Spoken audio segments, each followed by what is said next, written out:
Hi everybody, welcome to our second lesson of Unit 11. We're going to be talking about families of right triangles.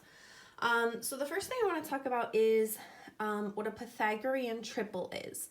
So it is a set of three non-zero whole numbers, A, B, and C, so that they fit the Pythagorean equation. So there are many common Pythagorean triples. So here I just have three of them. So like 3, 4, 5, 5, 12, 13, 8, 15, 17. Those are all common Pythagorean triples that fit the Pythagorean equation. We could also generate more Pythagorean triples off of these if we multiply the set of numbers by a common factor. So if I multiplied this set by 2, all the numbers, if I doubled them, I'd get 6, 8, and 10. This is another Pythagorean triple. So I could take all of these sets and multiply them by any whole number, non-zero whole number, and I would get another Pythagorean triple. So we can use Pythagorean triples to solve for missing sides a little bit easier than we were doing in the last lesson. And when I say that is, like if we were going to just use Pythagorean theorem here to find this missing leg, we'd have to square 39, which probably many of us don't know just like off the top of our head. And then we'd have to subtract 15 squared from it, and then we have to take the square root. So I'm going to take a look at 39 and 15, and I notice that both of these have a common factor of 3. So if I take out that common factor, I'm dealing with a hypotenuse length of 13 and a leg length of 5. Well, 5 and 13 are two sides in this Pythagorean triple, where the largest side, the hypotenuse, is 13. So I know that to complete this Pythagorean triple of 5 and 13, this leg of the triangle would have to be 12. However, I had to divide each of these factors by 3, so I'm kind of like working backwards. So I'm now going to multiply that missing leg length 12 by 3. So 12 times 3 would get us 36, and that's the missing leg length. So the benefit of this is, like, I didn't need to use a calculator for this problem, but if I were going to use Pythagorean equation and square 39, I would probably have to pick up a calculator and solve using that. So again here, what I could do is I noticed that in this triangle, 15 and 20 both have a common factor of 5. So if I take the 5 out, I'm left with 4 and 3 for the two leg lengths. Well, 4 and 3 are the two leg lengths in this first Pythagorean triple, meaning the hypotenuse to form this Pythagorean triple would have to be 5. But in order to get 3 and 4, and now 5, I had to take the numbers I was given and divide by 5. So I'm going to basically undo that and now multiply this by 5. So 5 times 5 would give me a hypotenuse length of 25. And again, I'm not setting up any formal Pythagorean equations here. I'm just using common factors and what I know about Pythagorean triples.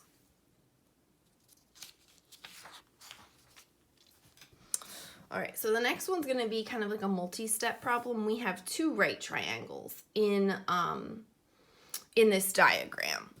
So I need to find the value of x, but if I look at this triangle on the left, I only have one full side length, 9, because 25 is not this full side length down here in this right triangle.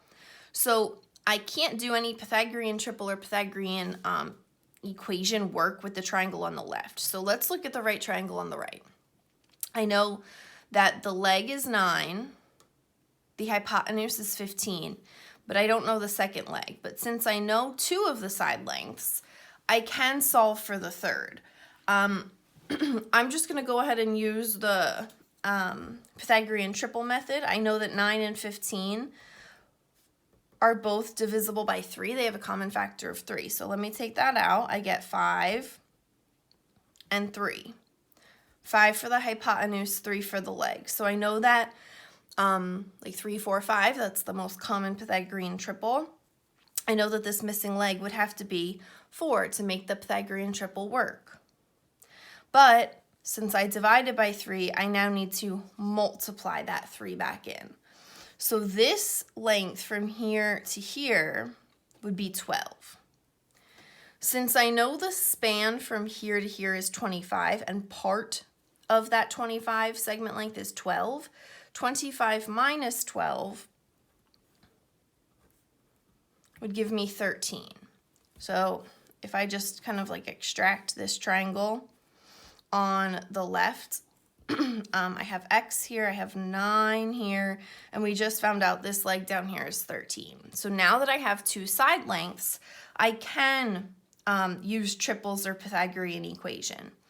Now, 13 and 9 don't have any common factors, and from the list I gave you before, 9 and 13 weren't on a Pythagorean triple list together, so they might be a Pythagorean triple, but I'm not sure off the top of my head. So I'm going to go ahead and just use Pythagorean equation, which we can do. I'm going to simplify my exponents. I'm going to add and take the square root. So 250 is not a perfect square. I do know that 25 times 10 would get me to 250. And 25 is a perfect square. So if I take the square root of that 25, the 5's going to come out. 10's going to stay under the radical. So 5 root 10 would be our answer. All right, the next one is a word problem. So it says the diagonal of a square is 12 meters. So I'm going to draw a square. Going to draw in a diagonal. Remember, squares have 4 right angles. And the diagonal would be this cross segment here, and that's 12 meters. Find the length of each side and the area of the square. So squares have all the same side length. So I'm solving for x, but I know that all 4 sides are going to be x because squares all have the same side lengths. So I'm going to go ahead and set up Pythagorean equation. So 12's the hypotenuse and the 2 legs are x and x. I can't use any Pythagorean triples here because I only know 1 side length, 12. In order to use triples, I would need to know 2 side lengths. I'm going to combine the like terms over here and simplify 12 squared. Now I'm going to isolate x squared, so I have to get rid of this 2, so I'm going to divide that out. So I have x squared equals 72. I'll take the square root of both sides. And I have to think of perfect square factors of 72. I know that 36 times 2 gets me 72, and 36 is a perfect square factor, so I'm going to take that out. The square root of 36 is 6, and then 2 is going to remain under the radical. And then the last step for this problem is just to find the area of the square. So the area would just be its length times its width, which happens to be 6 times the square root of 2, which is the side length, squared, because the length and the width are the same thing, which basically we already figured out here if we kind of work backwards. But remember that when we square something, it means we multiply it by itself.